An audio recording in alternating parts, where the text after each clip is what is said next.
से घर आकर ही तो वक्त मिलता है। अच्छा ठीक है, पढ़ ले जा बेटा। सुनील पढ़ लिख कर और आगे बढ़ना चाहता था, लेकिन माँ की तबीयत खराब देखकर सोचता है कि शादी ही कर ले। कब तक माँ का ख्याल वो अकेले रख पाएगा। तो एक दिन, माँ ये ममता है, मैंने इससे शादी कर ली है। तुम्हारी तबीयत भी ठीक नहीं रहती तो मैंने सोचा शादी कर लेता हूँ। घर संभालने वाली और तुम्हें संभालने वाली कोई आ जाएगी तो अच्छा रहेगा। माँ अचानक से सामने बहू देखकर हैरान रह जाती है। बेटा ये क्या बात होती है? न बैंड, न बाजा, न दहेज, न शगुन, ऐसे कैसे बहू आ गई? माँ तू तो जानती है मैं नौकरी के साथ पढ़ाई कर रहा हूँ, तो कहाँ से इतना पैसा बचा पाता कि धूमधाम से शादी करता। वैसे भी माँ लोग तो आकर खाकर निकल जाएंगे, इसलिए बस वैसे ही। माँ जी मैं आपका ख्याल रखूंगी। वैसे भी ये आगे की पढ़ाई कर रहे हैं, अच्छा कुछ कर गए तो सबके दिन फिर से अच्छे आ जाएंगे। सास को ममता की बात ठीक तो लगती है, लेकिन मन में कहीं ना कहीं लगता है कि कहीं बहू बेटे को लेकर फुर्र ना हो जाए और फिर तो वो रह जाएगी अकेली। बेटा देख, मेरा जो कुछ भी है वो सुनील ही है, और सुनील का भी अब इस दुनिया में मैं ही हूँ और कोई नहीं। क्या सुनील? बिल्कुल माँ, लेकिन आज से ममता भी मेरे जीवन का अहम हिस्सा है, जैसे तू है। सास को बड़ा बुरा लगता है कि उसकी सल्तनत में कोई और हिस्सेदार कैसे हो सकता है। कैसे कोई और उसके 30 साल के बेटे की जिंदगी में अचानक से आकर बराबर का हिस्सेदार बन सकता है।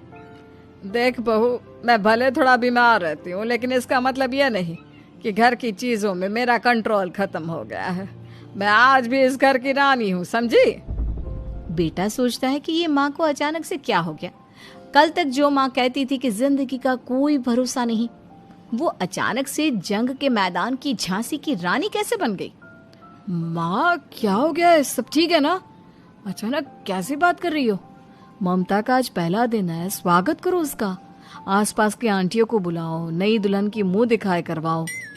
खैर, सास होने का फर्ज निभाती है और बाद में एक सहेली के साथ बाहर निकल जाती है। क्यों री बताया नहीं कि बेटे का ब्याह कर रही हो? वैसे तो सारा दिन हम ही में घुसी रहती हो। अरे मुझे भी तभी पता चला, यूं अचानक सर पर लेकर आ गया। कहता है बहू है माँ तुम्हारी, अब इसको भी इतना ही मैं प्यार करता हूँ जितना तुझे करता हूँ। लो जी, ये क्या बात हो गई? क्यों इतना प्यार करता है? अरे माँ का प्यार तो ज्यादा होता है। अब उसको तो कोई दूसरा पति मिल सकता है, लेकिन तुम ही बताओ, क्या माँ की ममता किसी और की हो सकती है? ना जी ना, बेटे को समझाओ ये बात। अरे क्या समझाऊं, मुझे तो खुद ही समझ में नहीं आ रहा कि क्या हो रहा है। जो बेटा कल तक माँ माँ करता था, अचानक से बीवी बीवी का राग आलाप रहा है। देखा, उसकी बीवी ना सुंदर और जवान है। सुंदरता के आगे तो एक से एक नहीं टिके, तो तेरा बेटा किस खेत की मूली है? सास को भी समझ में आ जाता है कि बहू की सुंदरता के आगे माँ का प्यार किसी काम का नहीं। उधर बीवी, ए जी, अम्मा जी सहेलियों को छोड़ने गई थी, अभी तक आई नहीं, हम देख आए क्या? अरे रहने दो ना, आ जाएंगी। कहाँ जाएगी, उनकी आदत है, एक बार जाती है तो पूरी पंचायत खत्म करके ही आती है। अच्छा ही है, खाना वाना खा कर गई होगी। छोड़ो ना, घूमेगी तो खाना पचेगा, नहीं तो ऐसे ही खाट पकड़ लेगी। बहू भी शांत हो जाती है। उधर सास सोचती है कि आज थोड़ा देर से ही घर जाती हूँ, जब बेटा परेशान होकर ढूंढेगा तब मजा आएगा। बीवी को खुद ही पता चल जाएगा कि माँ के आगे उसकी दाल नहीं गलेगी। लेकिन वहीं दूसरी ओर घर पर, ए जी, माँ जी अभी भी नहीं आई, हमको तो घबराहट हो रही है कि क्या करें, जाकर पता करें किसी के घर। अच्छा, कहाँ जाओगी ये भी बता दो। पहला दिन है तुम्हारा इस घर में और एक ही दिन में मोहल्ला छानोगी क्या? हाँ तो आप भी तो नहीं जा रहे हैं ना, हमको फिक्र हो रही है। अरे यार, ये रोज का है अम्मा का, खाओ और सो जाओ। बस फिर क्या था। बेटा बहू खाना खाते हैं और कमरे में सोने चले जाते हैं। उधर जब सास को कोई देखने नहीं आता तो वो हार कर घर आ जाती है, जहाँ वो देखती है कि सारे घर की लाइट्स बंद है। सास को गुस्सा आता है, बहू, ममता बहू कहाँ हो?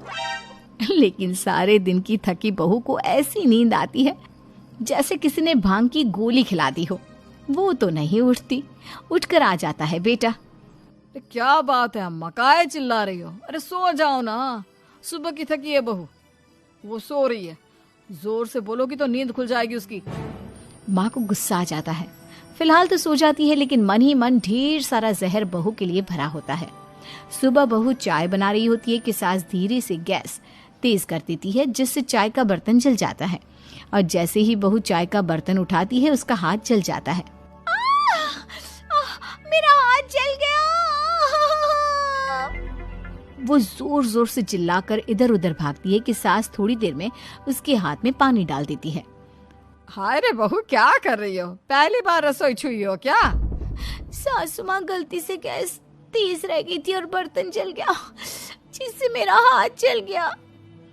हाय रे, कितना गंदा दाग। छी छी छी छी, मुझे तो उल्टी आ रही है तेरा गला हुआ मांस देखकर। तू ना मुझे अभी साथ से खाना मत लगाना। बहू भी खुद का हाथ देखती है तो उसे भी रोना आ जाता है। कुछ दिनों के बाद सास की सहेली आती है, बहू चाय बनाकर लाती है। उसके जाने के बाद सहेली कहती है, बहू की सुंदरता ऐसी है कि कोई भी दीवाना हो जाए। वैसे तेरे बेटे का क्या हाल है? अरे वैसा ही है, बहू के पीछे लट्टू। क्या करूं, कुछ समझ में नहीं आ रहा। मैंने तो बहू के चेहरे पर दिवाली के पटाखे की चक्री फेंक दी, उसका पूरा चेहरा जल गया। अब देखो ना रही सुंदरता, और ना ही अब मेरा बेटा उसे पूछता है।